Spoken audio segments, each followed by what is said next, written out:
This is a Comics Alternative Special, a roundtable discussion with comics podcasters for International Podcast Day 2016.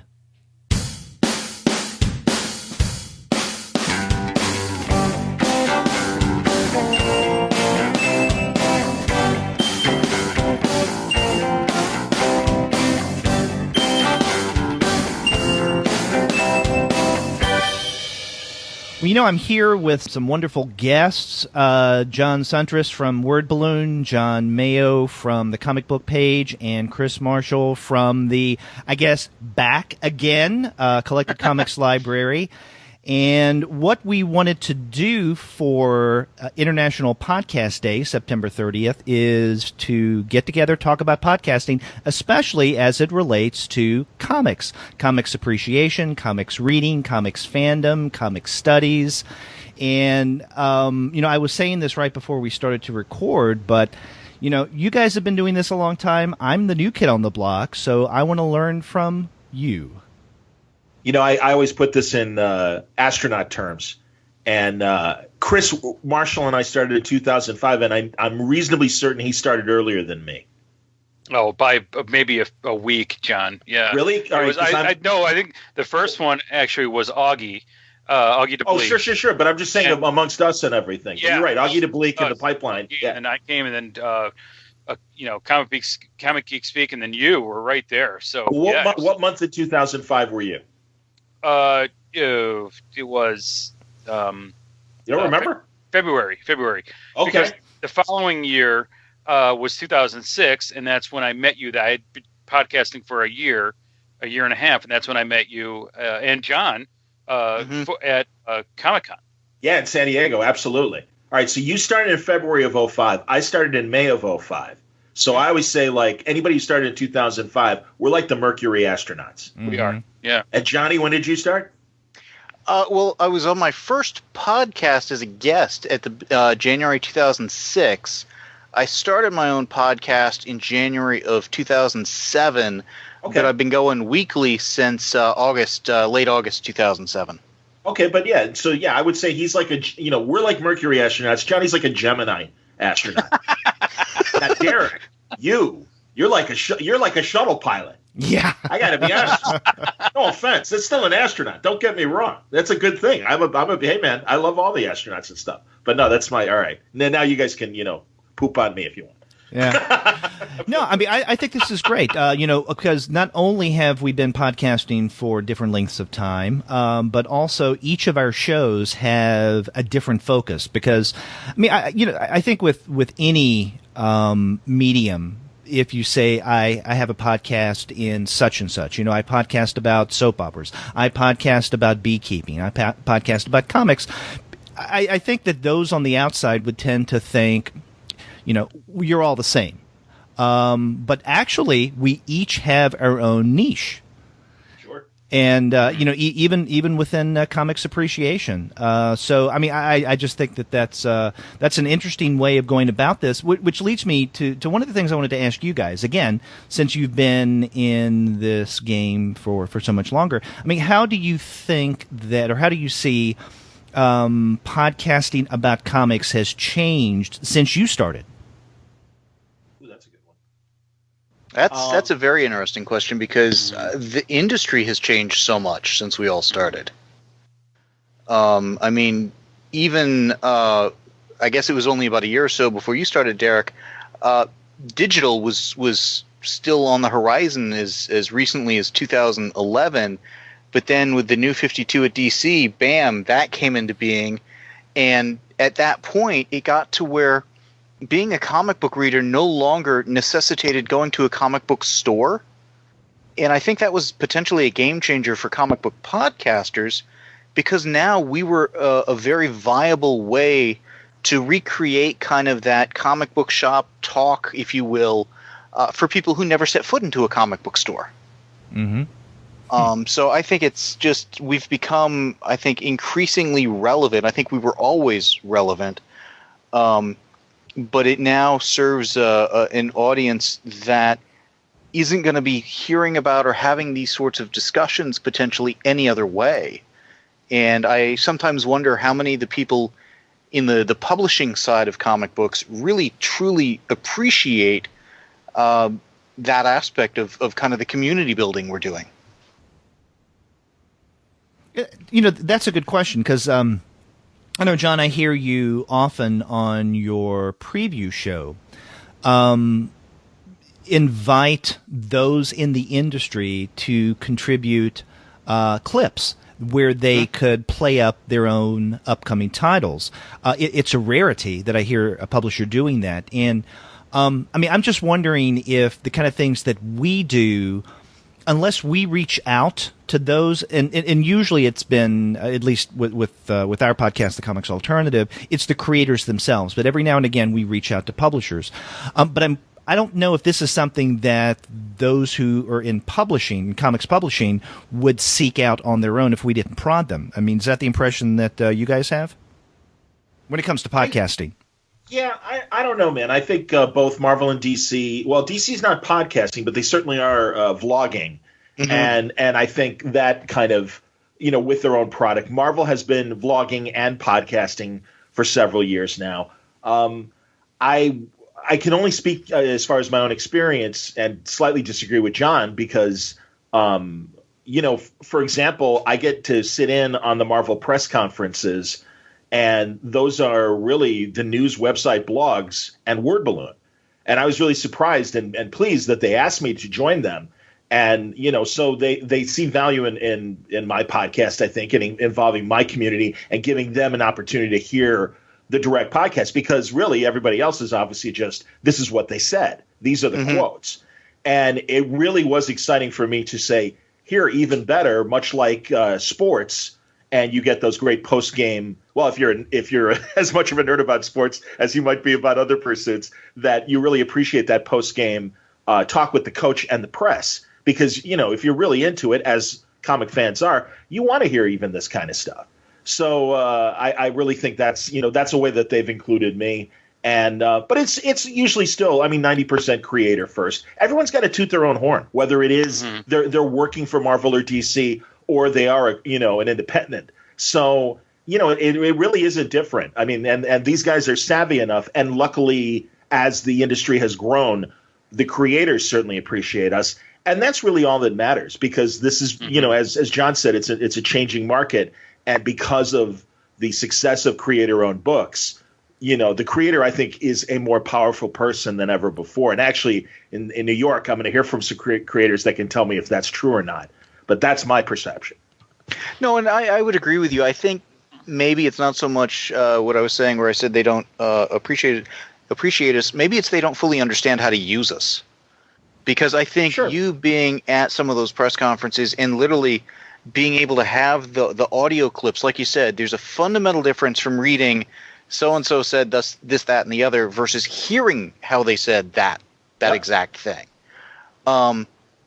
It just seems like there's so many comic book podcasts out there. The fact that they don't, at some of these companies, and again, I'm thinking more Marvel, DC, the big boys and stuff, don't have just like audio clips as commercials touting whichever titles they want touted, and just, hey, distribute them to all the podcasts or whatever. There are opportunities there they're not availing themselves of. That having been said, there are times they definitely do reach out to the podcast community to get the word out and stuff like that. So they're certainly not oblivious to us. And I do hope they really appreciate what we're trying to do for the industry. It just, again, with the preview spotlight, I find it staggering that I've been doing that for, I think I'm on 108 is the next one of those episodes I'm doing. And I don't know that I've had a single I think I've had one or two publishers do one or two clips. I've had some creators do stuff. But here's something where I'm giving them a prime opportunity to push whatever product they want to push to an audience that's receptive to that. And there's not the adoption of that I would have expected. I think in my experience that, that I have wonderful relationships with companies, and I have honed that throughout my 10, 11 years of podcasting. And, I know Word Balloon has done that too with the creator side, but my side, and you guys know this, but our listeners right now may not know that my relationships are really not so much with the creators and the artists and the writers as they are with the editors and the business people that help run the publishing companies. So, and it's careful. I don't want to piss anybody off. I don't want to take any, payola, as John is well aware of that. But it happens, right? But I'm very pleased that I have maintained my relationships with large publishers and medium-sized publishers and small publishers. And those interviews, I kind of rarely do interviews. There was a time where I kind of got into it. But those are still one of my most popular episodes, which, leads me to believe I should be doing more of them. But, I do get contacted. Even this afternoon, I got contacted by a publisher to, they send me a digital copy of their book. And this isn't some small time nobody Kickstarter. This is a major publisher that we would all know. But, and I'm happy to help them out and promote their product. And there's definitely a relationship there, and there's no doubt about it. But so it comes and goes. And anybody who's looking to get into podcasting and wants that relationship, it's walk, don't run. You've got to hone those relationships, and both John and John know that you've got to go to conventions and write them and be in front of them, and to make sure. And not only that, but nobody's asked me for my numbers, but they know that if they want a reprint edition out, or if they need help and they want to push it, they know I'm one of the guys to call for sure, and I really appreciate that. Well, and I think that's another thing, mentioning, people who might want to start doing podcasting and stuff, is I think each one of us have a particular kind of aspect that we're known for. Chris, you're really known for doing the trade paperbacks and being incredibly knowledgeable there. John, you're really well known for the extensive interviews and stuff you do. And for me, it's the number crunching and the sales stuff and whatnot. And I think having that kind of unique identity as a podcaster versus just being another comic book podcast, well, we get new books, we read new books, we talk about it. You need something to kind of set yourself apart. Yep, absolutely. Right. That's where I was going to go, is because honestly, and I hope people don't take this the wrong way, but I'm really not for a lot more comic book podcasts because there are so many. Right. And the best and worst thing about any kind of podcasting is anybody can do it. And if there is, and there might be still with older people, a lack of respect towards podcasting, it is because anyone can do it. And just like John said, they think more of the group reviewing books. Listen, there's value to that if you can, show that you've got a real sizable audience and that's what you do. But like John just said, there are so many of those right now. So to really have a point of view that is distinct is, I would say, very necessary. And there are still aspects of comic book podcasting that I'd like to see more focus on, like the library system. look at all the great graphic novels that libraries provide free to the community. It's a great solution for that college kid who has to stop reading because they can't afford it. And I would love to hear more from librarians in terms of what they pick. Sometimes it's very controversial and literally becomes a community issue in terms of sex or whatever the moral standards or community standards are in any region. So that's all really interesting. And I think, again, adds to the bigger conversation that comic book podcasting has. And, right. I just don't see it. There actually is a podcast out there that is devoted to, I believe it's exclusively devoted to comics, and it's primarily for and by librarians. Okay. And so, what's the name? The name escapes me right now. Okay. But I know that one of our co-hosts on the Comics Alternative, and we have several now. It started off with just me and Andy Kunka, but we've grown to the point that we incorporate a number of different people, and one of our co-hosts is a public librarian, and he was a guest on this show, and I can't remember the name of it. As soon as I turn off the mic, I'm sure I will. But you're right about finding the niche, because when I was listening to all three of you guys and other podcasts when we decided to start the Comics Alternative. But one of the first questions we ask ourselves is, how are we going to differentiate ourselves? And we thought, okay, we will not discuss mainstream superheroes. not because we don't like it. Both Andy Kunka and I, we read that stuff. It's just about every other podcast about comics out there deals with that mostly or exclusively. And we thought, okay, a way for us to stand out is to look at anything other than mainstream superheroes. So, and that's where we came up with our name, Comics Alternative. And I think at first some people thought we were being, academic snobs. Actually, I have a problem with academic snobs, those who are in comic studies who won't give the time of day to mainstream and specifically superhero. I have a big problem with that. But again, we've just said in our mission statement, this is what we do. And we've stuck with that throughout these past, 4+ years now. So that's how we differentiate ourselves. But here's the issue with us. I know that it limits us in terms of audience by making that decision, but we're okay with it.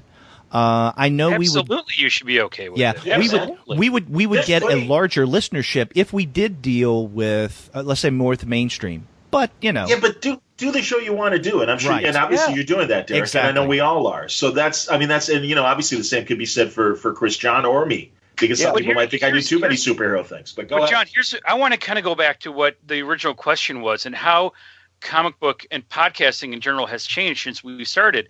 From my perspective, remember how hard it was just to even record and just God, my stupid iRiver that I had with all new battery and everything. And now it is the reason why podcasting is so popular is because it is so easy. And now you've got 1 million podcasts out there. You go on iTunes, there's 1 million podcasts out there, and people are getting lost. But you know what? Who aren't getting lost are us four and other podcasts that are like us that have that niche. I know, and guys that kind of want to tout their product on my show, they know I might have a smaller show, right?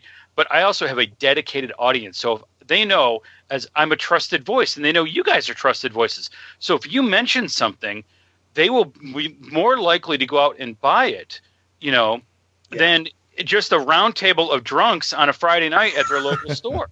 Seriously, no, I'm not. I'm being facetious, but it's true.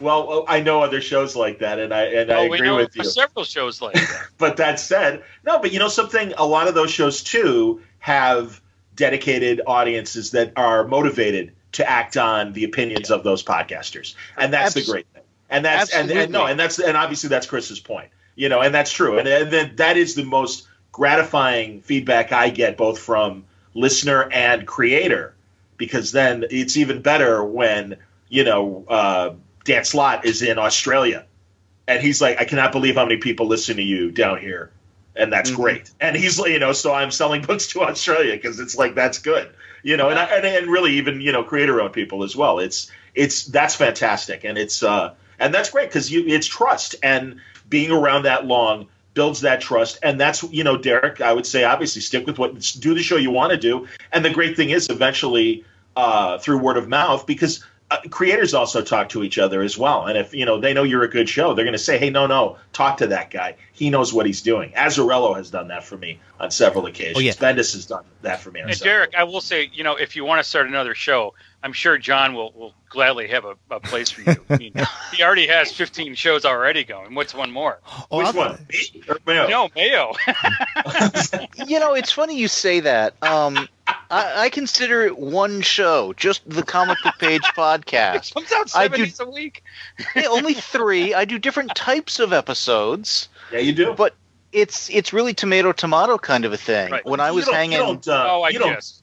Yeah, no, because honestly, there are several guys out there that I think we all know that do have like 25 different podcasts, and it's like, listen, because I've really fought with that as well. Art and Franco do their Oh Yeah podcast. They came to me, and they're their own brand. But other than that, when I have comedians on or documentary people that have nothing to do with comics, that's kind of why I kind of did change the name from the Comic Book Conversation Show to the Pop Culture Conversation Show. Kind of like Mark Maron with WTF in terms of he's a comedian and originally was comedians talking to comedians, but he really wanted to talk to a lot of music people and other filmmakers and various people like that, and it's broadened the show. And I risk the people that really only want to hear comic book stuff that they may not want to hear that episode. I'm cool with that because again, I'm doing the show that I want to do, and I'm about to release an episode like that with Tony Hendra from Spinal Tap's manager from the movie, if you remember. Oh, very cool. That'd be with the cricket awesome. bat. Yeah, and he also was an editor for National Lampoon magazine and made the National Lampoon Radio Hour and albums, and has a new National Lampoon album out, first time in 35 years. So yeah, I'm like, I'm doing this interview. And if I may real fast, because Chris mentioned technical difficulties, I was telling you guys off the air, I had to do a couple interviews where literally I'm holding an iPhone to a microphone because my Skype recording software crapped out. And similar thing happened with Ian, where I really had to boost the volume. It's going to sound like I'm being aroused by my conversation with Tony Hendra. But that said, no, it's because really you hear this incredible heavy breathing because I had to boost the volume. But I don't care. It's a great interview, and I'm really proud to have it. And I'm like, everyone's going to have to just listen to my nasal passages and really feel bad for me. There comes a point where you've just got to accept that every once in a while you're going to have an episode out there where the audio level is just atrocious for whatever reason or another.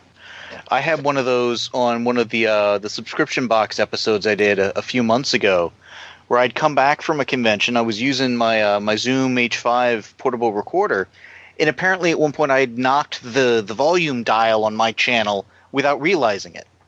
So I'm going to edit. My sister's track is fine. My track is like a flat line. Yep.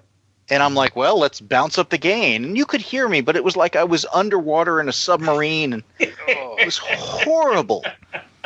But at that point, it's either you go with it or you don't. Right. Or you dump it. And some things are too good that it doesn't matter. You gotta go with it. Man. Yeah, and to me as a podcaster and as a producer, because I'm working with a variety of different co-hosts on the Comics Alternative. Again, the main co-host is Andy Kunka, but there are a variety of others. The biggest challenge for me is, I guess, the sound technical aspect, because I don't have complete control over that.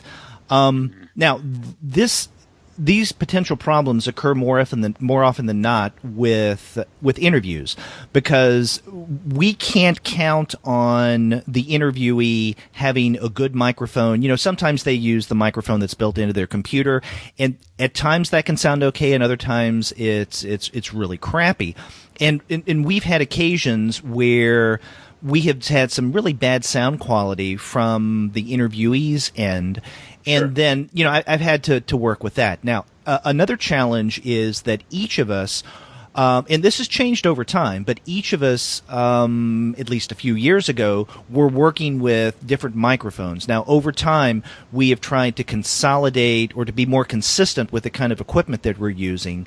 And so that has helped things. But, there are times that there's some of the co-hosts who have a little bleed through their headphones, and so if we're double ending, then I can hear my voice through their mic as well, and so that complicates the sound quality, and so I have to finagle things with that. Sometimes people will speak from a distance, and I have to keep reminding them through Skype with messaging, please sit closer to the mic. But to me, those are, outside of, finding time to do all this, I guess that's the biggest challenge. But outside of that, it would be working with the sound quality. But, one of the things I've heard from a variety of different podcasters is that content trumps the sound quality, but not the other way around. And I believe that that's the case, to a point. To a point, because, eventually it could be a tune-out. Yeah. You just can't handle it. Right, and I have tuned out of podcasts before where the sound is so bad. I'm not going to mention their name, but about 2 years ago there was a newer kid on the block when it comes to comics podcasting, and they sounded like they were in a toilet bowl, because they were like sitting across a room from a mic, sitting in the toilet bowl, because it had that kind of echoey sound, but it was from a distance, and they didn't do anything to doctor the sound. And so for the first several episodes, they kept saying, we're going to get better equipment, just hang with us. And after that second show, I decided I'm not going to hang with you anymore, because I couldn't listen to it. I couldn't hear it good. I had to either jogging with traffic around me or in a car with the outside sound. I just couldn't make it out. I quit listening. They could have been saying good things. I wasn't sticking around. Derek, you're absolutely right. We only have our listeners only have a finite amount of time. So we have to deliver good quality, and it's got to be, good quality content with a good quality audio. There's no doubt about it. True. Yeah. Well, and you got to get to the point. With my episodes, I try within the first minute to be into the meat and potatoes of the episode, whatever it is. You know, and I've listened to a couple for a little bit where it takes them like 20 minutes to even get to whatever their topic was in their subject line or whatever of the title of the podcast. Yeah, I have a lot of, I do my commercial at the top of the show. I introduce the subject and then go into the commercial. So sometimes it might be 4 or 5 minutes before I get to the interview. But I agree with that in terms of getting to the meat as quickly as possible. You know, it's like robbing a bank. Get the money, get the hell out of there. You know, when you're done, time to go. So. But I think, John, you've earned that right where people know what to expect from your show. I mean, even if you get a brand new listener, hey, this is what John Suntress's show is all about. There's nothing about it. And with my show, and you guys know this, I've always approached my show as like a 6 o'clock news broadcast. You know, it's very, I write my format out and it goes A, B, C, D right down the list. And I really haven't changed in 10 years. Well, I think the point is with that, you know, you haven't changed because you're doing the show you want to do. Right. And you've got to do that because sooner or later, if you don't, it's just going to bleed through and the show will become what it should have been all along, you know, right or wrong. It's so much time and effort goes into putting these shows out that chasing the audience or the downloads or the sponsorships or whatever. I mean, some people do that. To me, it's a pointless endeavor. Talk about what you want to talk about. Be true to who you are. Be consistent, you know, and get it to where if somebody likes one of your episodes, there's a good chance they'll like all the rest. Now, whether they stick around for that or not, who knows? Maybe their interests, you know, change over time and stuff. That certainly happens. But I've listened to a couple of podcasts over the years where it seemed like the people were either telling the other people on the show what they expected they wanted to hear, what they thought the audience wanted to hear, not what they seemed to really think, or they were, you know, fairly fluid on what they thought over time, which is entirely possible too. But it's just, you've got to, again, have that game plan and know what you want to do, because we're not broadcasters. We are narrowcasters. You know, in some cases, we're talking about not only just a hobby, but a very specific slice of it with a certain slant. And you're not going to please everybody, nor should you try. But, man, you get people with similar sensibilities who like what you do, they'll stick with you for a really long time. Well, that leads me to another question that I had for you guys, and that is, how do you integrate your listener community into your own podcasts as a way of not only maintaining an audience, but to build audience and build community, strengthen it even more? Can I start and say that I'm probably the worst person that doesn't do enough for my community? I don't know, man. I had a message board at Jinx World for a while, and it was okay. I just didn't really feel like it was an engaged community. So it was really just the same kind of dozen people or so. Fine people, but just, again, I just didn't feel like it was growing. So I kind of, sloughed off on that. I pretty much lean on Twitter and Facebook and really make myself as available as possible with direct messages and private messages and emails. And I think it works because the show is still growing. But I don't know, I guess because I'm still like kind of an old-fashioned radio guy, I kind of feel like I'm making the product, I'm giving it to you. I do want feedback in terms of guest suggestions, but I never feel beholden to those, obviously. And I kind of just feel like, again, like an old-fashioned broadcaster. And really, I should do more and I should do better. So please enlighten me, gentlemen. Well, for me, it really comes down to the preview spotlight episodes. Those are listener submission episodes. Yep. I actively solicit my listeners or anyone else who wants to send in a clip to just record a short thing of what they saw in the latest previews catalog, what's going to come out in a couple of months, and tell other people why this is just one of the best comics on the planet and they really should love it and why. And I'll be honest, I've had a couple of months where the number of clips I get is staggering. I've had once or twice I've broken it into 2 episodes. There were so many. I've also had other times where the night before I'm going to be editing the stuff and the deadline's the next morning, I got like nothing. And I'm like, geez, am I going to have anything for tomorrow other than whatever I record? it's a bit nerve-wracking at times on that. But when it works, it's a lot of fun. I think I've got a couple of listeners who regularly participate in it and seem to really enjoy it. It gives them a really good outlet for their love of comics. So just kind of crowdsourcing that sort of an episode, I get a lot out of it in terms of just finding new things to read myself. Mm.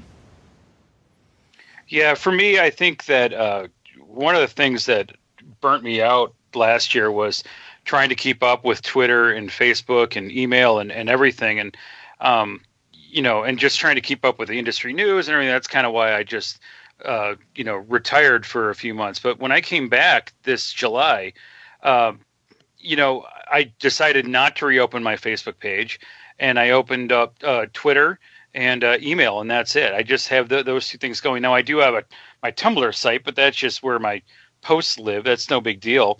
But yeah, I toned it down. But my audience is still there, and they know how to get a hold of me, and I do tweet things out. And like what John was saying, I do have private messages and email back and forth and everything there. So, I'm fairly accessible as far as communication goes. So that really hasn't been a problem for me.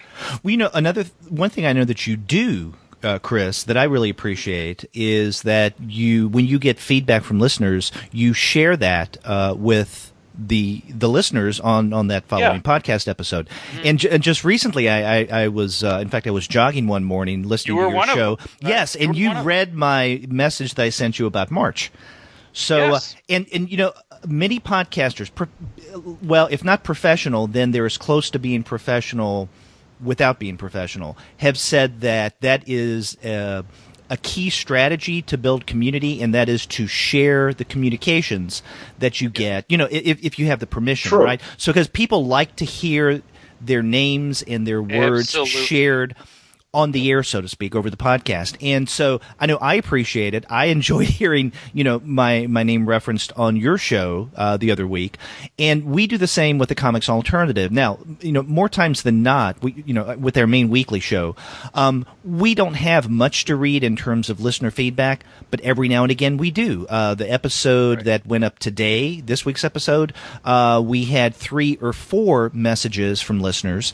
So it took us a little longer to get to the meat and potatoes of this week's episode, the first book that we reviewed, The Lost Work of Will Eisner.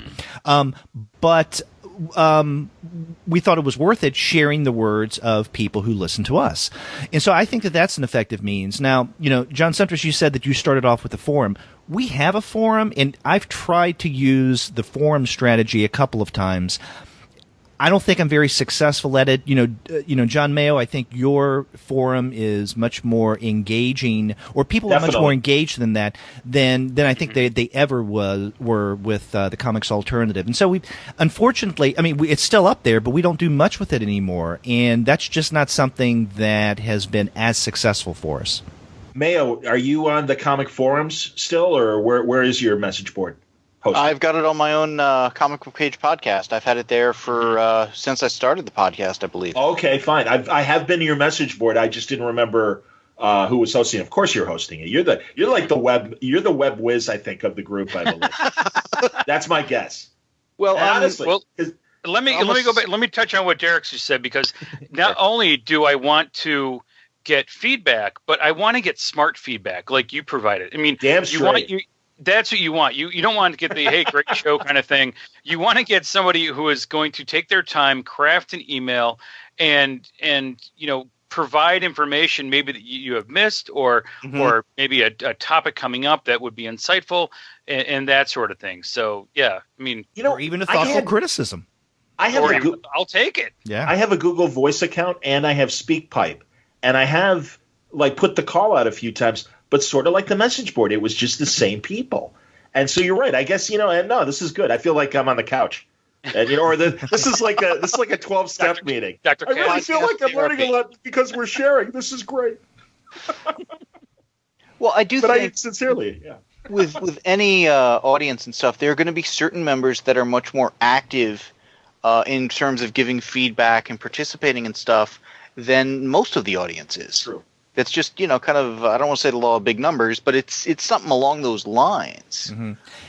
And this can have some kind of payoff if you're an avid follower of the podcast, because we have several people working for the Comics Alternative, both on the podcast side and on the blog side, because we also have an active blog where we review things on the blog that we don't on the show. And also do interviews on the blog that we may not do for the podcast, where people who have been avid followers of us, eventually we've invited to be a part of what we do. So, the aforementioned librarian of the group, Andy Wolverton, I remember he was one of our earliest listeners who actually corresponded with us. And in fact, he found our program, Chris, I think through you.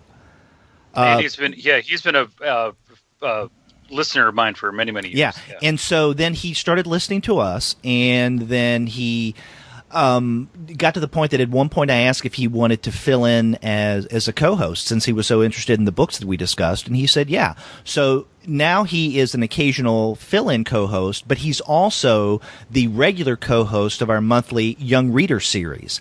In fact, he and another comic scholar, Gwen Tarbox, do that show together. So that is theirs. Now, it's still part of the Comics Alternative, but, so here's someone who was a listener, got in touch with us, filled in every now and again. Now he has a monthly show with us.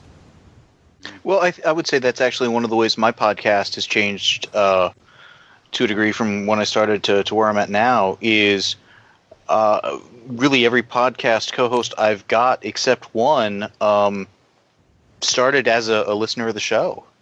Matter of fact, the one that didn't, I think, still doesn't listen, and that's my sister. I mean, she participates, but she's not really a comic fan. She hears enough of what I say anyways. My wife has never listened to one of my shows in 10 years. She's an accomplished nerd speaker, though. Yeah, so she does, she is. Yeah. She knows her stuff. So, that's funny. No, well, that's why I don't have co-hosts, because that way I can really be adaptable to whatever schedule my guests are, need to be on for me to talk to them. I thought Bendis was your co-host. Yeah. I love that. Hey, man, are you kidding me? Seriously? Best thing that ever happened to me was Brian liking me and saying, this is fun and I enjoy doing this. Can I do it on your show? And I'm like, absolutely. And it's great, man. No, he's I don't know. I'm trying to think of other like broadcast examples like that, and I can only think of local stuff. So I don't really know like a national Howard Stern kind of guy, guest. What I like about your conversations, I mean, he's my favorite guest on your show by far. I mean, because not only does he have the pulse on the comic book industry, he's got the pulse on Hollywood. He knows everybody and everything, and that's why I just enjoy when he comes on your show. And frankly, he and Jeff Loeb as well, but really even more so Brian, being an active creator and having his fingers in so many pies, media wise.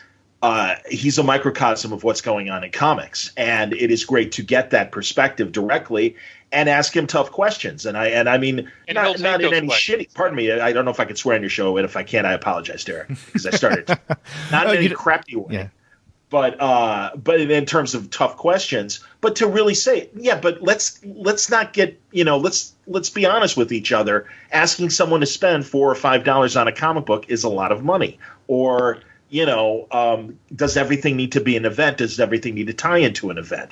If you can go into like some of the mainstream rants that have been going on lately. And the reality that, hey, guess what? Creator-owned books can charge $3.50 as opposed to your $5. And this new group of readers, they don't care about the mainstream. So, and again, Brian will answer those questions and be very honest about them and stuff. So it's great. And he's funny, and he has good taste. And I mean, again, just as much as I recommend a book or something I've read or whatever, obviously when Brian does it even more so. What was the name of that book, that video that Bendis was talking about? I'll get millions of emails like that. So, So someone like that, you have great content, you have great conversation, but you also have, especially over the long haul, a boost in audience, right? Because the people are going to come and listen to you. I mean, that's one of the things I've always enjoyed about the interviews, is not only get to meet and talk with a variety of different creators, but those creators in many ways bring their fan base with them. No question. And that was the idea. Right. And so that was the intent, that was the original intent. Go on. Yeah. I'm sorry. Yeah, no, when they tweet out or they post or they announce, hey, I was just on this podcast, that can really help. I mean, I have noticed spikes when we have certain people on. And like we had a couple of years ago, Matt Fraction on, and he was quite, I guess, active in letting his fan base know that he was on the show. Yeah, I noticed we had quite a significant spike for that week, and that's good. Definitely. Mm-hmm. No, that was the original, Chris, again, going back to 05 and everything, and Mayo as well, even in 07. That's the thing, that's how I built my audience. I mean, Bendis was a huge part of that initially. And, now with creators really doing their own newsletters, as Brew Baker, Fraction, Kelly Sue, certainly Warren Ellis and everybody. I mean, he was doing it first. But, that seems to be the new direct communication to their audiences. And absolutely, I mean, that is the great thing is the smart ones will say, hey, I was on so-and-so's podcast, and you see the spike. Yeah. I do think there's a batch of creators out there that are incredibly social media savvy just in general. Yep. And they're cultivating their fan base, just in some incredibly smart ways. Be it just, again, the newsletter, having their own website, engaging with them, telling them, hey, my new book is out over here. I've got this coming up from this publisher, whatever. To me, that's one of the differences in the industry between now and when a lot of us started. Definitely. Is social media as a concept. I mean, there may have been some of the tools, but it just wasn't what it is now. But also, the positioning of comics wasn't what it is now. Because that would have, when John, you and Chris started, that was before the Marvel Cinematic Universe. That was before, that was still at the end of kind of the, comics aren't just for kids era to, everyone knows what comics is. It's before cool. Twitter, before Facebook, yeah. Well, that's true, but the media, or before the general mass audience really came to appreciate the comic book properties like they do now. Well, but we did have, the Sam Raimi Spider-Man. We had some of that, and we had Iron Man Sin City. Yeah. Well, Iron Man, I think I think Iron Man was kind of the start of, obviously the Marvel Cinematic Universe. But yeah, there were a couple things. You're right, though. I mean, it is in an interesting place now, but it is more. And this is the classic debate. It is more about the IPs, the heroes themselves, than it is. Oh, by the way, they're comic book people. Absolutely. You know what I mean? I mean, they know that it came from comic books, but that doesn't mean that they're reading the comic books, and that's that continues to struggle. Walking Dead being the one of the few exceptions, I think, where clearly the TV show has helped Kirkman sell more comics as well. Right. But you look back at 2005, 2006. And the number of TV shows based on comics or something like that, there were some out there, certainly. There have been for decades.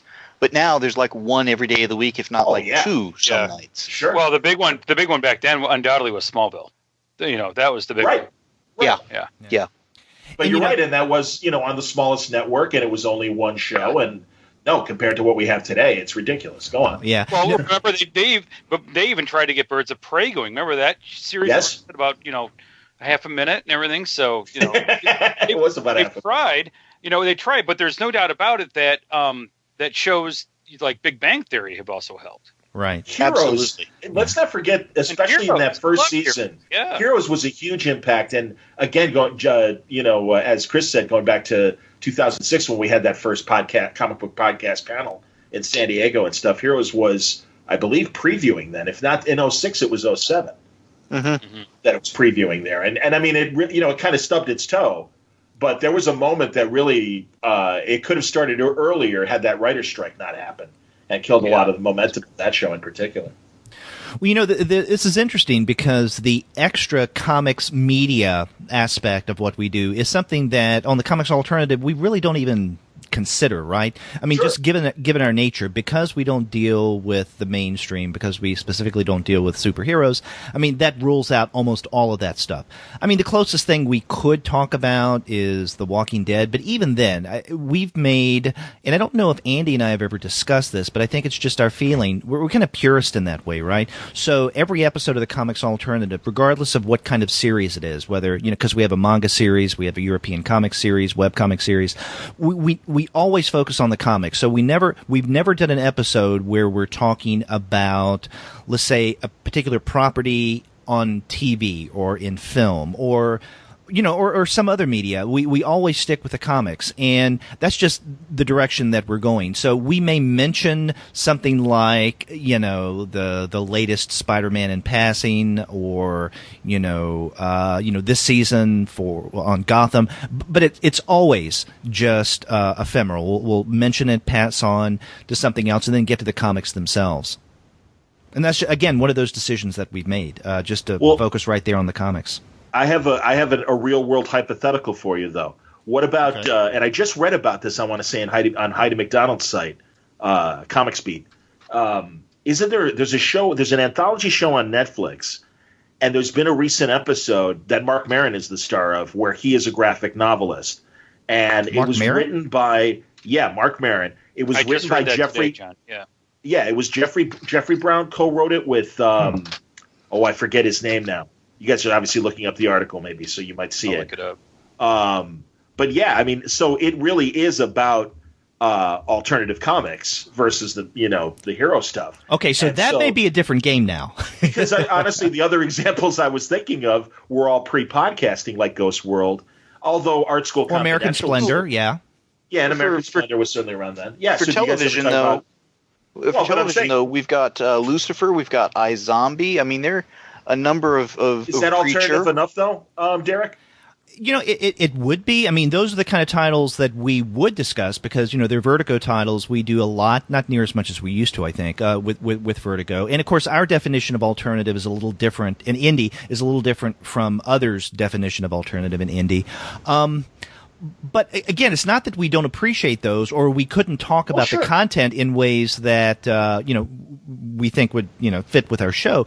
It's just anything other than the comics medium, we haven't done. And for this reason, there's too much in comics for us to do as it is. And I mean, to me, that's another difficulty when it comes to podcasting about comics is deciding what to do, or better yet, or more difficultly, what we can't discuss, what we don't have time for. I mean, there's so many titles that come out. It's just overwhelming. I mean, even if we restricting ourselves as we do by, shutting out the superhero universe, definitely most of the mainstream of, the big two.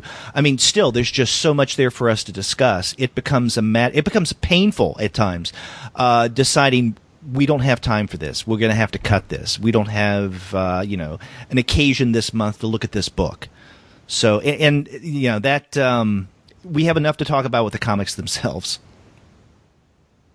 I mean, there's always plenty to talk about with comics, but I think in this day and age, the comic properties and culture has spread out to television, movies, video games, so many other media. Right. That, at one point I was only doing just if it's literally on the comic book page or whatever. But now I'm doing a lot of episodes that are what's based on what was on the comic book page. And again, with the plethora of TV shows, it's like I'm watching them anyways. Why not talk about them when I'm done? So it's, again, you've got to figure out what you want to do, and there's no right or wrong answer. I've just found that a lot of these things are shows or whatnot that my audience is going to be interested in. So why not share it with them? Mm-hmm. Now, along with that, this is another question that I have for you guys. What have you found may or may not work with your podcasts when it comes to, let's say, publication frequency? Now, obviously, if you fall behind in your schedule, not that you go as far as pod fading, you're going to disappoint some listeners who may expect you on a fairly regular basis. But especially to you, John Mayo, have you found by increasing your output that has put strain on your podcast, maybe on the listeners, in ways that you hadn't anticipated? Not that I've heard. I'm sure that not everyone listens to everything I record and put out there. I frankly don't necessarily expect them to, because I'm covering everything from the sales figures, which is a bit of a math-heavy podcast that some people may love, some people may hate, to subscription boxes that some people may love, some people may hate, to the reviews, the previews, and stuff like that. It's a fairly wide selection of what I've got out there, and certainly the download numbers bounce around, And it's funny because it's not necessarily by, is this about television, is this about comics, is this about numbers or anything. Frankly, it seems random at times. But my mindset is basically they can listen to what they want to, not listen to what they don't want to. I made a decision early on that when it was going to be more than once a week, that no more than 3 times a week, I want my listeners to have time to listen to other podcasts or, do other things with their life other than just listen to my stuff. And the reason I was asking, because I heard not too long ago an episode of the Audacity to Podcast, Daniel J. Lewis, where he was warning that maybe overloading your listeners with too many episodes could be, if not harmful, then limited in some way. And so that's something I'm a little sensitive to, especially since over the past 6 months, we've really stepped up our output on the Comics Alternative, putting out, I think this month we're going to have a total of 18 shows by the 30th that will have come out. We have a weekly show. We've got 5 monthly series, and then that's not even counting the interviews that we do whenever we do them. We put them up. So we're putting in a lot of content, and, obviously it's a challenge on our time. I mean, I'm willing to put forth the time. I have no problem with it. I enjoy it. But I'm just wondering, from a listener's perspective, if they say, oh, my God, another episode of this show, because I haven't even listened to the last 4. At what point might that be a turnoff? What's your average length of the show? Of our regular review shows, about an hour and a half. Okay, so of the 18 shows that you're going to you said 18 this month? This month, 18, yes. Okay, so give me the range of length for all 18 shows, from shortest to longest. The shortest show that we're doing this month, I think, is about 50 minutes, and that was an interview that went up yesterday with Andy Hirsch. Okay. And the longest episode for this month, coming close to 2 hours. Every now and again, we'll have a review show that goes for 2 hours. For a while, to avoid fatigue, I was doing as long as it needs to be because, it's funny because I thought I had a lot of shows this month because I think I'm going to end up having 10 for September because I have a bunch of creators who are like, hey, really, if you can get it out as soon as possible. Mm-hmm. And I'm like, all right. And unfortunately, everyone said yes this month. And a few things like that Tony Hendren National Lampoon thing came up, and they want it out this week. So, at first, a couple years ago, I flirted with like 4-hour shows, which is crazy. Yeah. But the reason why is I kind of looked at it as it's an hour with Jeffrey Brown, it's an hour with Matt Fraction, it's an hour with Creator C, and then down the list. Mm-hmm. And I'm like, listen to it at your leisure. I think that was a mistake. I didn't get a drop in audience, but I did get a lot of like, yeah, man, that's a lot. So I did go back to individual shows since, and I'm okay with that. Yeah. And I think that's probably the best way to do it. But yeah, my shows kind of range in the same lengths as yours that you just explained.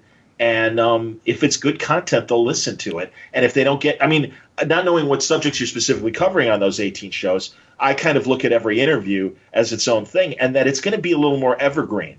Even if it's a DC or Marvel guy working on monthly books, right? It's still kind of evergreen, and it's still because we're talking about the characters in general, even the story arc in general. Mm-hmm. So that doesn't worry me. And I trust again, maybe because doing it 11 years, but I do. It's like they kind of know what they're getting here. So yeah, one of the reasons why we had so many shows this month. And it may be as many as 18, maybe it's 18 or 19, is because, and the same thing happened last year when I went to Small Press Expo. I interview people on the floor. I also have an occasion to sit down with people for let's say, an hour and interview them there. So from Small Press Expo, we were able to generate quite a bit of content to where we had 4 interview shows from SPX, and then we had one of our regular weekly review shows devoted to the Ignatz Awards and SPX. So from SPX alone, we had 5 episodes. Yeah. I just had that with Cincy Comic-Con. I did all their panels, mm-hmm. and I've got like 6 hours of shows and 6 different panels. But yeah, absolutely. That's awesome. Yeah. Just for comparison, I've got 12 episodes I've already released this month. Then this will be number 13. And the average is about an hour and 19 minutes, which is above average for me. Normally, not an hour 20, an hour 19. I was going to say exactly hour 19. That's fantastic. He crunches numbers. That's what he does. Like I said, I got to be me. But one of those was an over 3-hour episode. Of course, another one was about a little over a half hour. And what was the 3-hour one about? It was a team up with the guys over at Cowabunga Comics. It was a back issue spotlight on JLA Avengers. Oh, fun! Oh, very cool. That was one of those. That's fun. You know, it was a blast. And that's a big event. Yeah. Right. Exactly. It's like it's like, all right, we're talking. If you love JLA Avengers, I'd be happy to sit down with the 3-hour show about JLA Avengers. That's fine. God, just go through the George Perez covers for 3 hours. My God. And again, the great thing about audio is you don't have to sit down. That is something I will take with me literally as I power walk through Chicago on a Saturday or something. Because that's what I do. I load my iPhone up with podcasts and I start walking and I spend the afternoon just walking around the city. And it's great. My theory is a lot of people have commutes. They can drop this in. They can listen to it. An hour podcast, for some people, that's maybe their morning and afternoon or evening commute, and for a day they're good. Maybe it's just their morning commute if they're not lucky.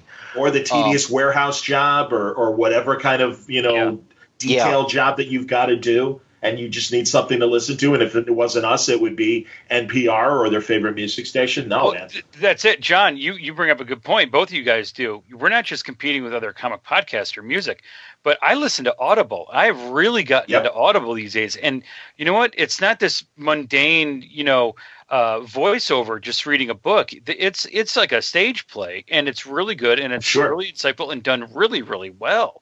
So I'm got to admit, I listen to comics podcasts and other podcasts, but I really like Audible these days.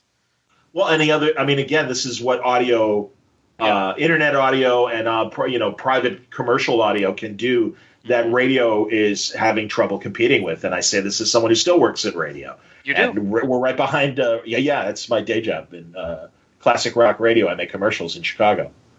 So. Mm-hmm. I thought someone was asking you do as opposed to you do. Or you do. So, and you guys know my show is just weekly. So, 4 episodes a month, which is about all I can do. But I have months like that. I have months where I can only do 3 shows and stuff. Yep. Life gets in the way. Mm-hmm. Oh yeah. Well, we were mentioning things like, how people consume podcasts, right? On commutes, at work, if it's allowed. One of the things I've heard from other podcasters, especially those I think who are just starting out, and I haven't in a long time, but it used to be I would go to a Dallas-based podcasters meetup once a month, and there were a lot of either brand new podcasters or podcaster wannabes that are there. They want to learn about it to set the groundwork so they can start their podcast. And one of the things that I would hear from younger podcasters or first-time podcasters is that they felt that they have to keep their show, let's say, 30 minutes long tops, or maybe no longer than an hour for some. And they were rather adamant about that. My feeling of that, and they said, well, because the average length of the commute or what have you. My thoughts are, this is not terrestrial radio, right? That has to have a starting point and an ending point, and it's locked in. People consume podcasts whenever they can, when they're in the car, when they're walking the dog, when they're jogging, when they're working in the warehouse, whenever they're able to do that. And so being able to stop it and then start it at a different time is what a podcast is all about. Now, some people may be a little more on the anal side, and if they start something, they have to finish it, listening to an episode. But I think most listeners will, at least I as a listener, will listen to a podcast whenever I can. So sometimes I will listen to a very long podcast episode over several commutes. But I'm okay with that. So I have no problem with going long or going short. People are going to listen to us as they can. The glib quote is, it's podcasts should be as long as they need to be and not a second longer. Yeah. And that's what I've heard at many a podcast conference, and also actually NPR, which it's funny because the radio industry really thinks NPR does podcasting best. Part of the reason why is they do keep it within like a half hour or hour-ish sort of format. But again, these are radio people that are looking at it from a very narrow perspective. I agree with everything Derek said in terms of, a lot of people don't want that. I always say, would you rather hear George Lucas in a commercial 6-minute radio segment or we've got George Lucas as long as he's willing to talk to us. And if you ask a Star Wars fan which they'd rather hear, it's an obvious answer. And I think, especially when we're dealing with comics, it's that kind of response, because they don't, these people that we interview or the industry people we talk to, they're not on the they're on the magazine entertainment shows, and Bendis and Fraction showing up on Seth Meyers' talk show and things like that. So it's getting better, but it's still not compared to what they get here. And again, for the fans, we're giving them more, and it gives them the opportunity to speak more. I mean, at least from the what I'm doing, but also what Mayo does, for example, or even Chris, in terms of if you're into the subject, you want it to go as long as it needs to and be compelling and everything. So I'll never forget the Jon Stewart did a montage one time about showing Fox News, MSN, Today's Show, all these newscasts interviewing politicians or heads of state or the president, and just when the interview gets good, the moderator, the host, has to say, "Oh, we're out of time. Yep. I wish we could. Oh, we're just getting good, but we'll have to take this up another time," and everything. And it's like, and he did like a montage of like 50 of them in a row, and it was like, and Stewart just like nearly blew his top off at the end. He's like, "It was just getting good." Exactly. But he had to cut it off. But that's the freedom that we have. I think it's great, and you can interview. I remember one time, just the reverse of that. And I think John Mayo, you know this, but I interviewed Roy Thomas one time, and I called up Roy, and this is when I was doing podcasts for Tomorrow's, and Roy gets on the phone with me. He's like, "Chris, I only have 15 minutes," and I'm like, "Okay, no problem." So I'm rushing through it, and the next thing I know, it's 45 minutes later, and it was just great. It was one of the best interviews I've ever had. It was so much fun, and it was the polar opposite of that. We just kept going and didn't stop, and it was great. Well, it comes down to, as long as there's something worth talking about and worth listening to, keep going. Yeah. The minute that's no longer the case, stop. Joe Rogan does 3-hour shows all the time. Yeah. All the time. And again, his fans love it. And they love the in-depth conversation. And it goes everywhere, like some of my interviews go and stuff. And that's great because, again, you get to know the person. If you're really, Rogan is his own experience, but I think, again, if you're really into a JLA Avengers conversation or a specific creator, yeah, because not only do you want to hear about the books, but you want to hear just what they like to do, them as a person. Because then the listener comes up and goes, "Hey, I heard on Word Balloon you really like, model airplanes. I'm into that too." Oh my God. And that's great, because then the creators got, "Hey, great, I'd love to talk about comics all day, but yeah, I'm happy to spend a moment talking about something else I like." I mean, it just, that's, again, bringing the community together, and I think that's a way that I do it right. So, I mean, that's like kind of a subtle way that I think my message gets across.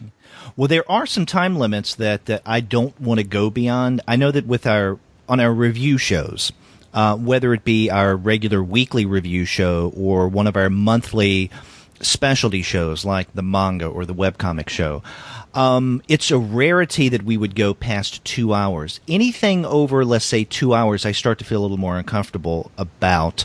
However, we did do an interview. In fact, it was earlier this year, and it was one of the most enjoyable and laugh-filled interviews we ever did. This was with Evan Dorkin.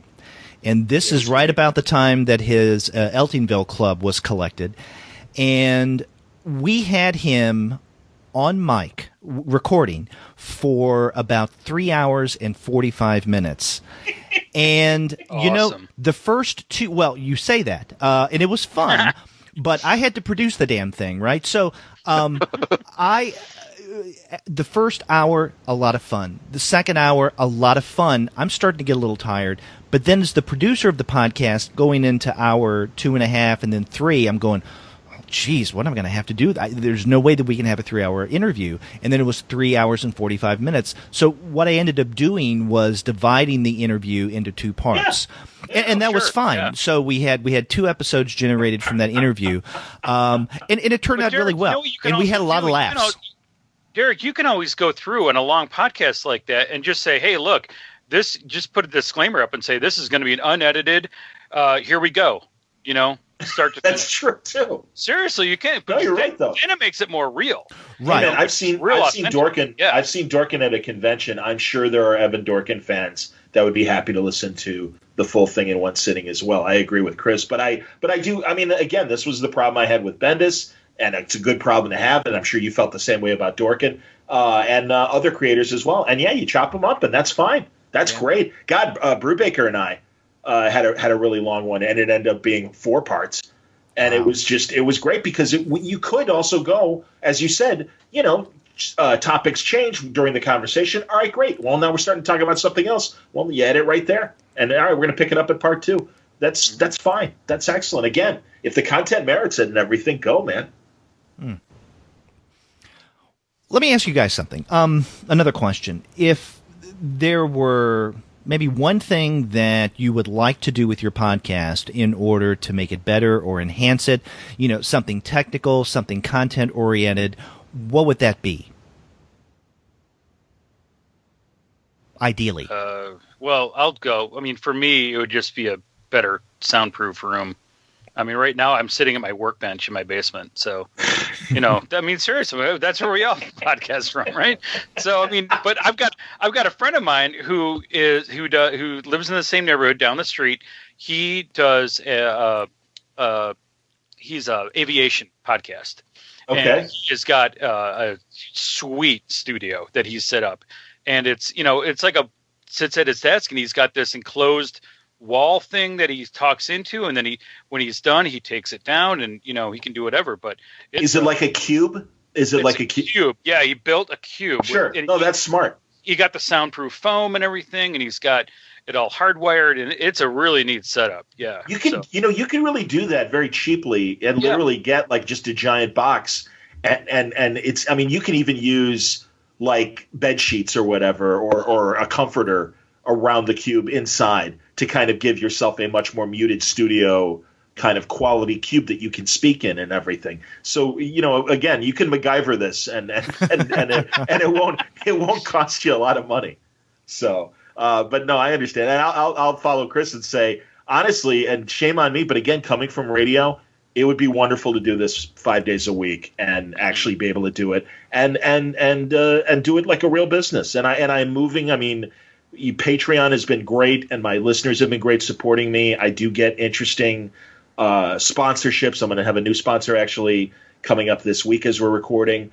And I believe in what I'm doing. And I think 11 years in, it's slow, but it keeps growing. And I believe that I will eventually get to that point. Yeah, I mean, so really making this into a real media thing would be my dream.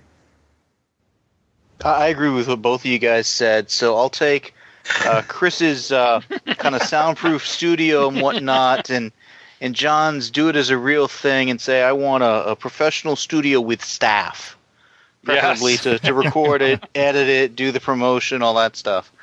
No, actually, doing this in place of a day job would be a lot of fun. I'm not doing anything to really monetize this, so that's just never going to happen, and that's by design.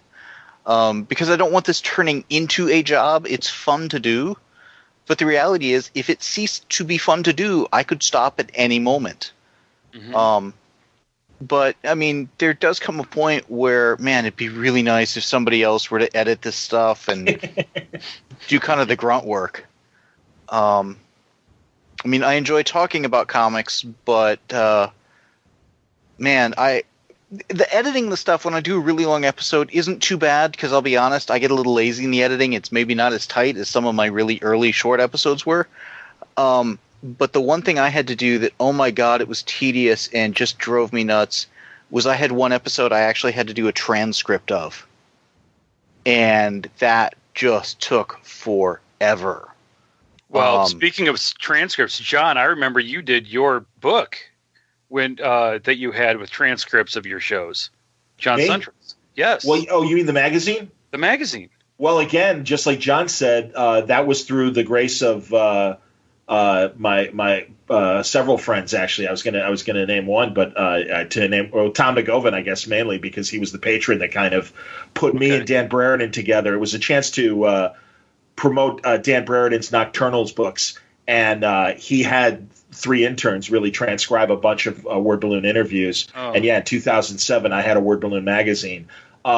The reason why I don't transcribe for my website or anything like that is because I would eventually and will eventually put out a word balloon book. I actually have one book project that I will tease because it is a reality, and that will come first. But once I am done with that, I will move forward with the word balloon book. But 11 years and stuff. I've got literally over 700 hours of content, maybe probably more, maybe close to 800 hours. I haven't really counted the hours.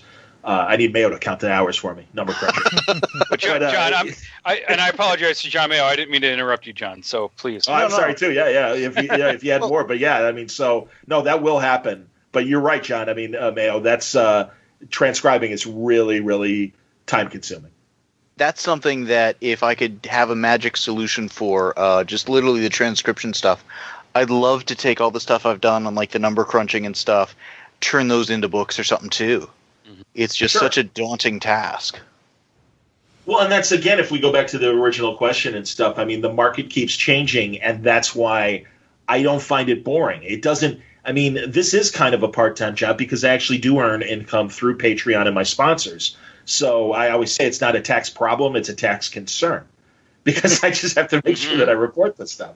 Right. But, it's but it's fun for me. I mean, it's social. Doing those interviews – and especially with some of the creators that I've really gotten to know, it's a social thing. This is a social thing that we're doing right now. Mm-hmm. So it's fun for me. And like Chris said and John said as well, I don't edit as cleanly as I initially did because I'm kind of happy with the organic thing. And it feels creative. And again, it's a subject that fascinates me because we're still at the beginning of this, both podcasting and where the geek culture even is. As people worry if we're at the saturation point, I'm like, yeah, the Western lasted 80 years before people really got tired of Westerns in movies and television in that early 80s period. And then it still came back.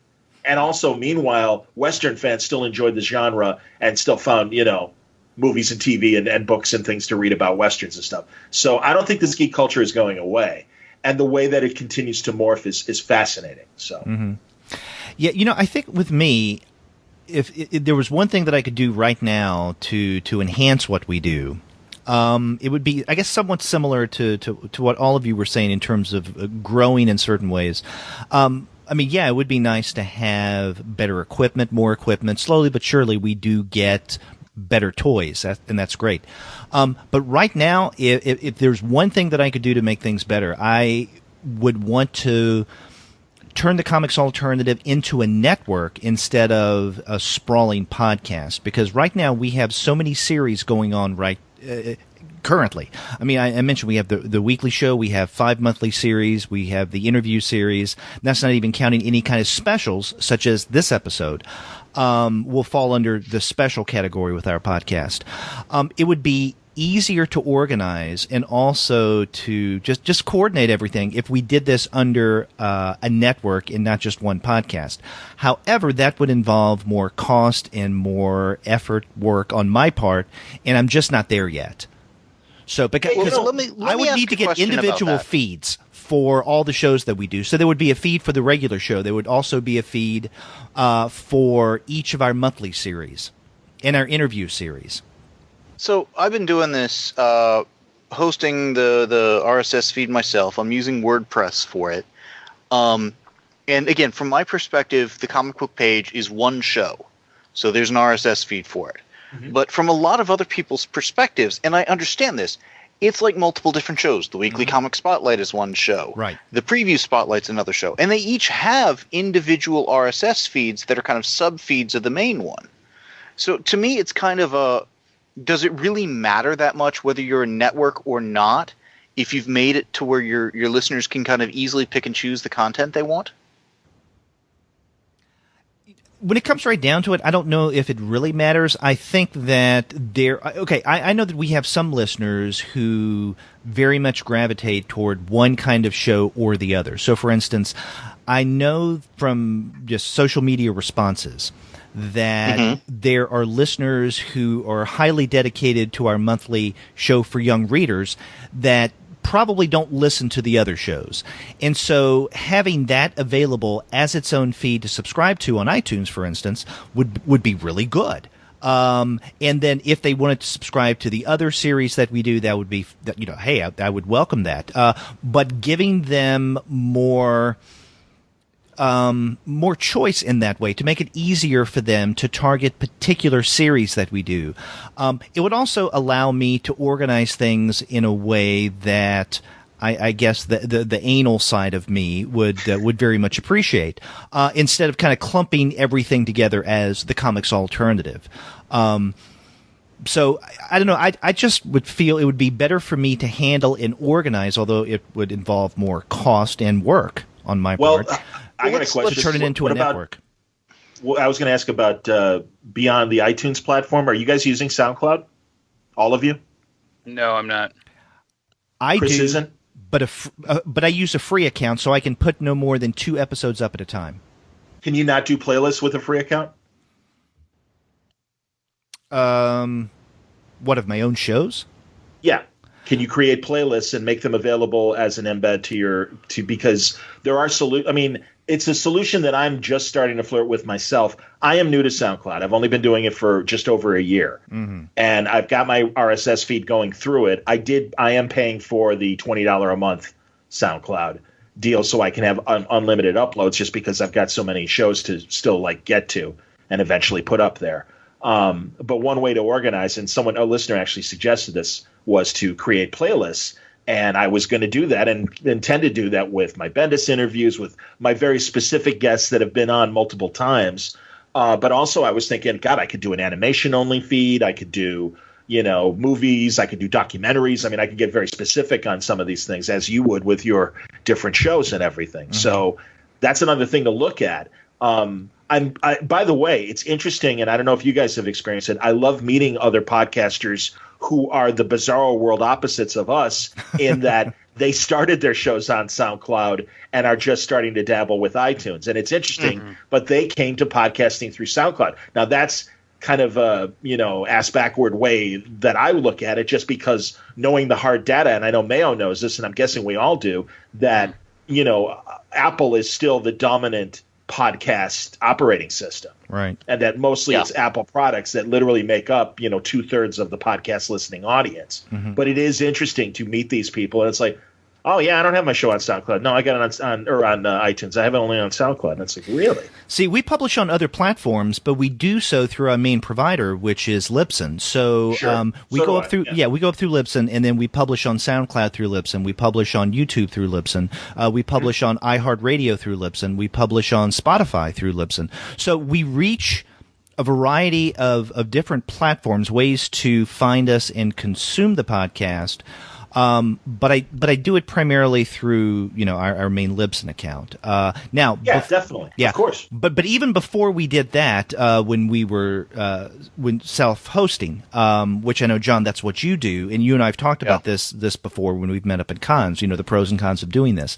I would still publish our shows. I would publish it on our own, but I would also upload things to our YouTube account and other platforms as well, to make it available to those.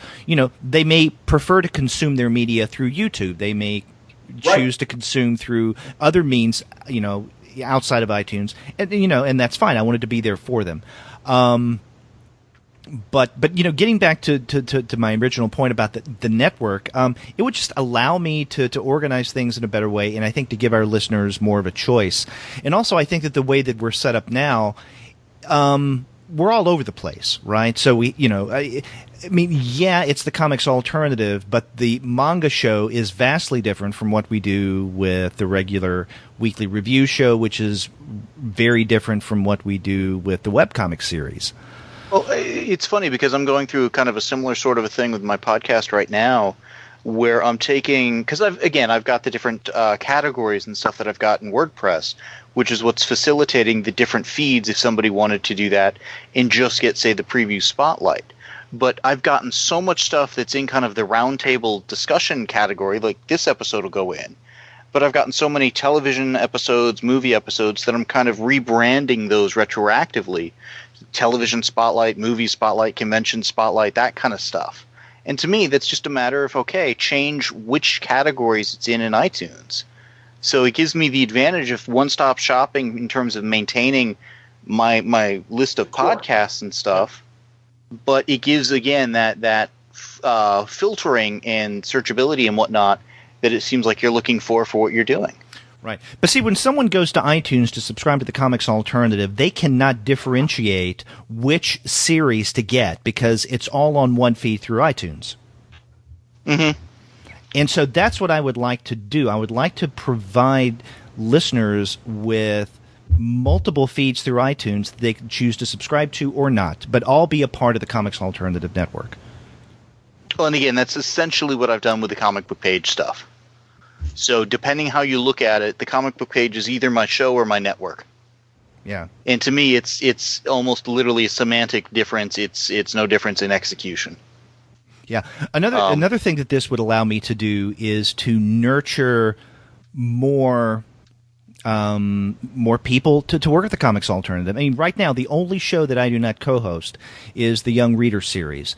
And it's getting to the point that I would like to have other co-hosts come in and start doing the show where I don't have to worry about anything other than the production, right? So they can make the decisions about what to discuss, who to talk to, what books to read, and record things and then send it to me. I guess a part of me wants to wean myself away from the co-hosting task. And then part of my thoughts of, that would go along with that is, devote my time to one or two series and let other people do their own things, right? Within the Comics Alternative umbrella. I can definitely see wanting to have more people involved. Personally, I'd want to wean myself off the production and editing side of things rather than the co-hosting side of things. But, that's just me. Well, and I kind of lean with Mayo in terms of there's a consistency of product in terms of who's hosting. That, I mean, you just got to watch it. And also, I mean, and you don't have to go into specifics, but have there been co-hosts that you've had that are like, I don't want to do this anymore, whether it's been on good terms or bad terms that have walked away, and you've got listeners going, oh, what happened to Joey? I loved when Joey was on the show. Yeah. No, we haven't had that, which is kind of interesting in a good way in that we have so many co-hosts who have worked with us. So yeah, there's been a co-host who has had to step away for a while just because of something that's going on with work or with their family, briefly, but then they come back after a while. And that's happened with my main co-host, Andy Kunka, where he's had something come up to where for a few months, he may not do much of anything, but I have other co-hosts who will fill in. But yeah, no one's ever we've never had bad blood on the Comics Alternative, so that's good.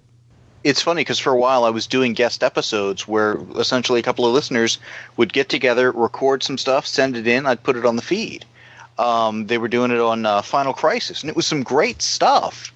But they just kind of pod faded on me, and they'd get, they got about halfway through the series. And just as a listener, I was a little frustrated. Yeah. As a podcaster, it's like, well, it's not a big deal. I can get other stuff to at that point I was just doing one or two a week. It wasn't a big deal, but I think a lot of people underestimate, again, the time commitment doing a podcast can be. Oh, yeah. Exactly. Mm-hmm. No doubt. Yeah. Yeah, it is a much bigger time commitment than you anticipate when you first get into it. Mm-hmm.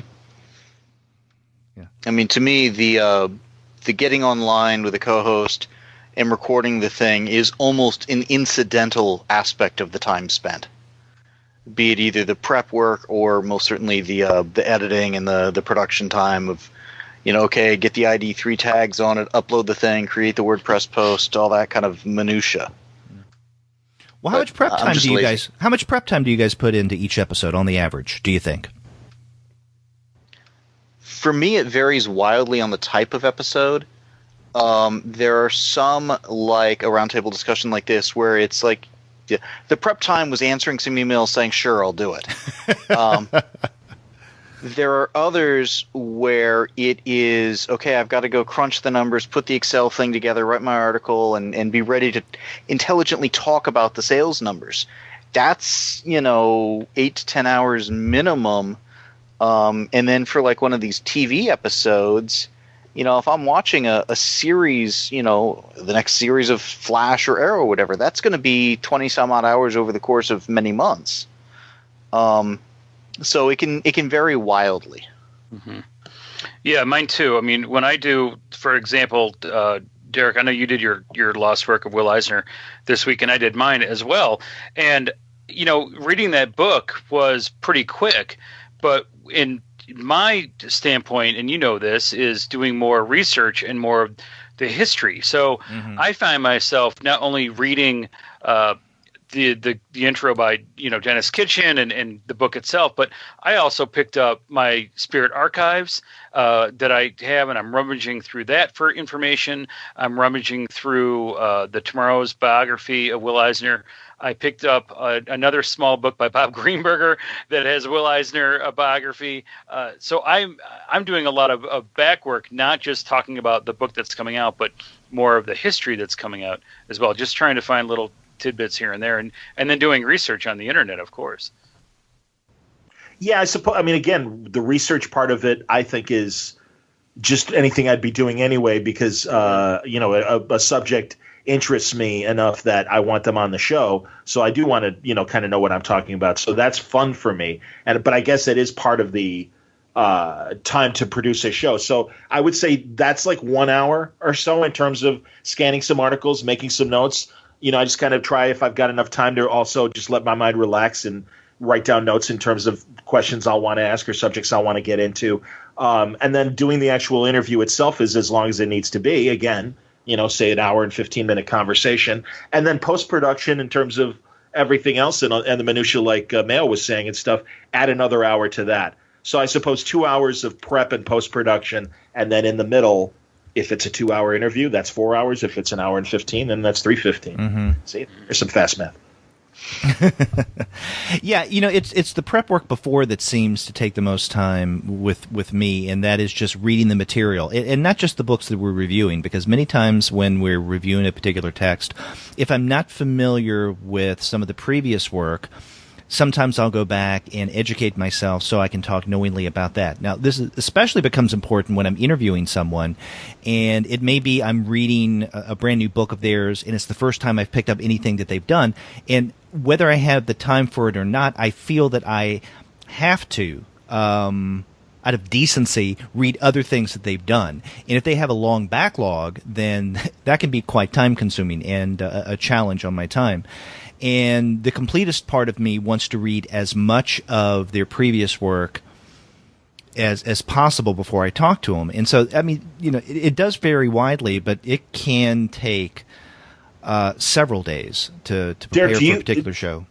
Do you have people on, though, that you're willing to have on without first saying, let me read your stuff and see if I want to have you on? Because I always feel like a jerk saying that, but I do get a lot of requests from independent people that if their book doesn't interest me, I turn them down.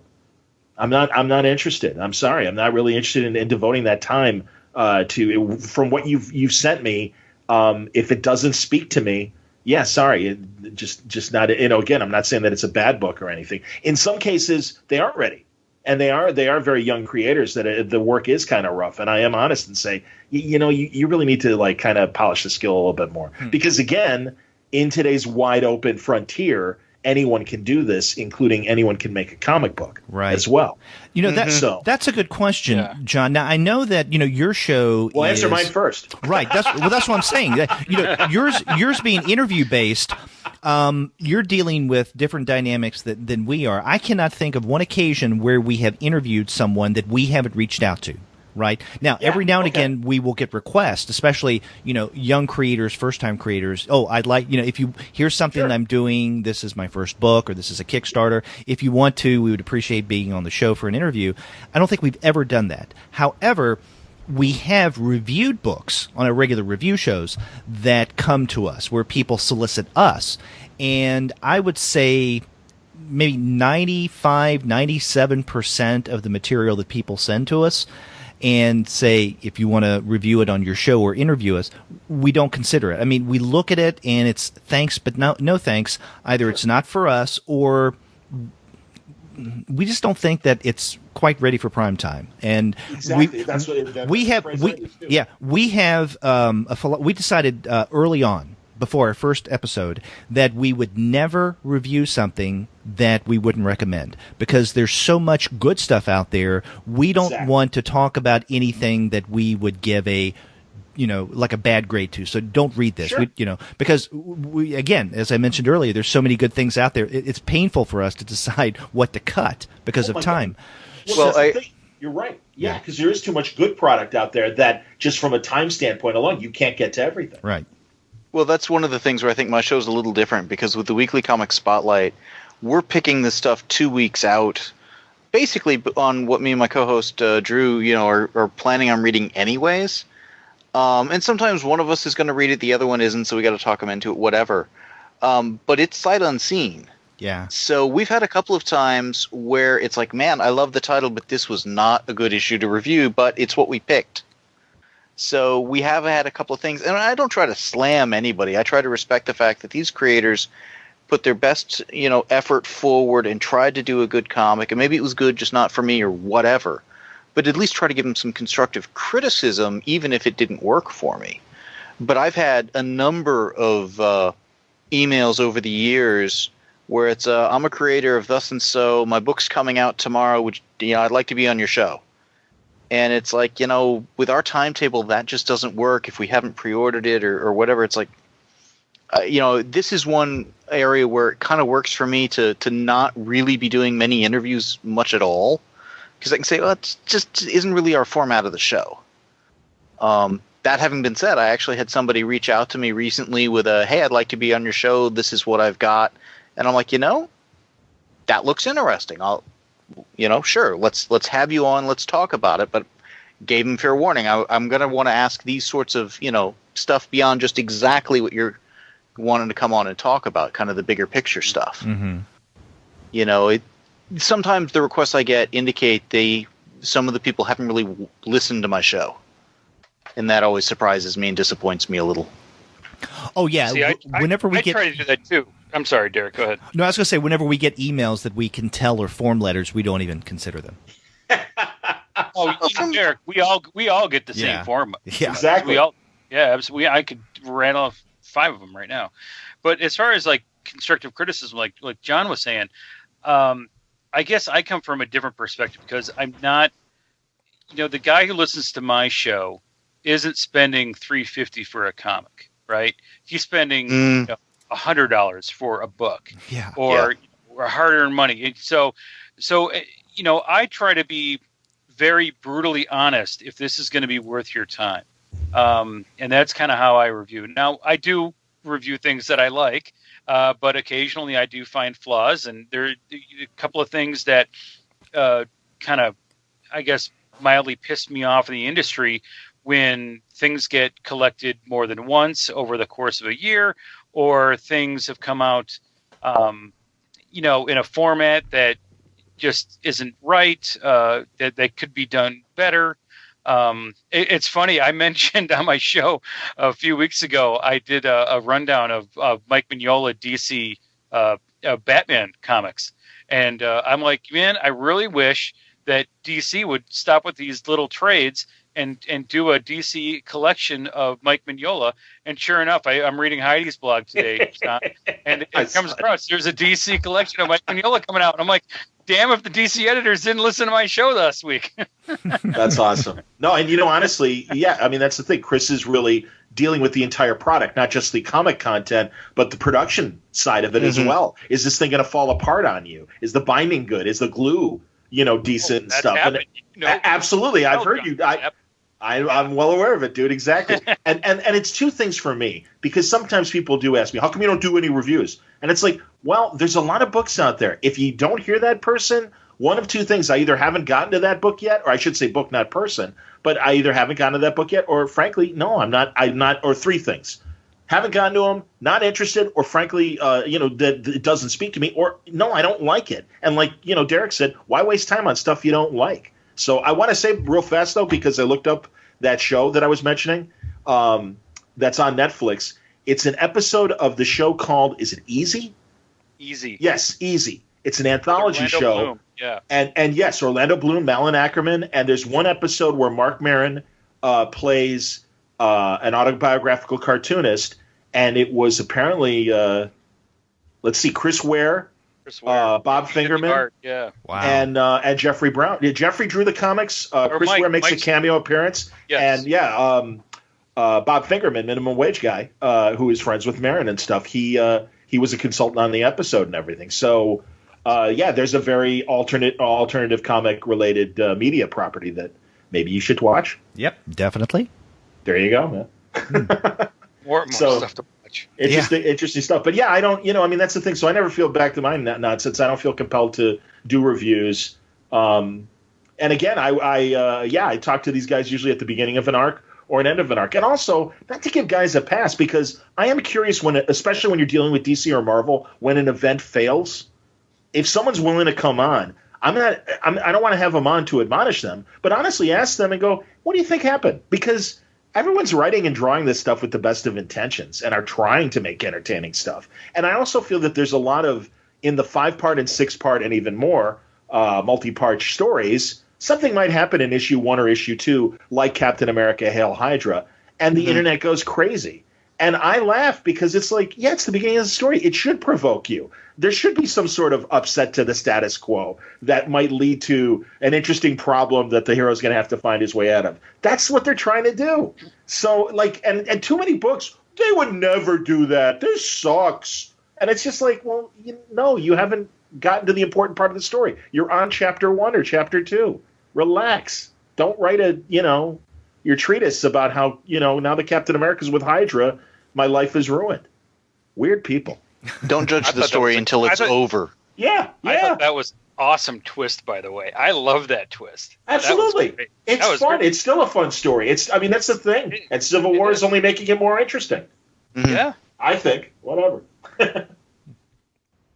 Well, guys, I know that earlier we were talking about the length of our podcast episodes, and we've been talking for quite a while. Yes, we have. But so maybe we should start to wrap up, and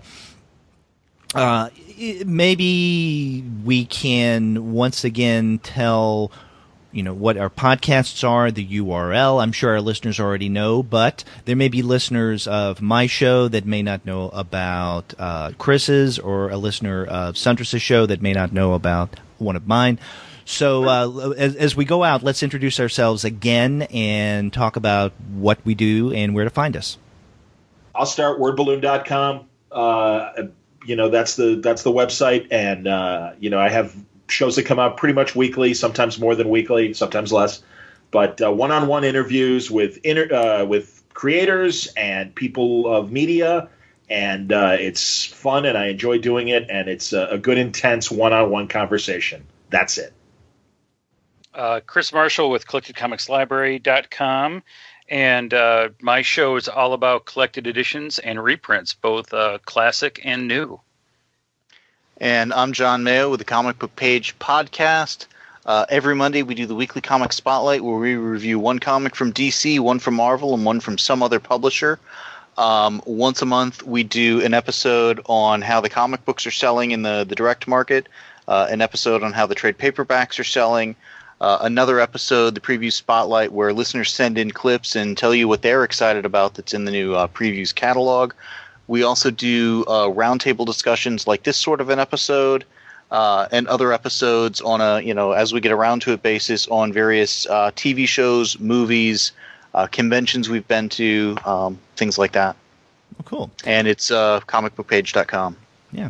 And, I'm Derek, one of the co-hosts of the Comics Alternative, which can be found at comicsalternative.com. We're two guys with PhDs talking about comics, but there are actually more than just two guys now doing the podcast, because in addition to doing our weekly review show that goes up every Wednesday, we have interviews that go up whenever we do them.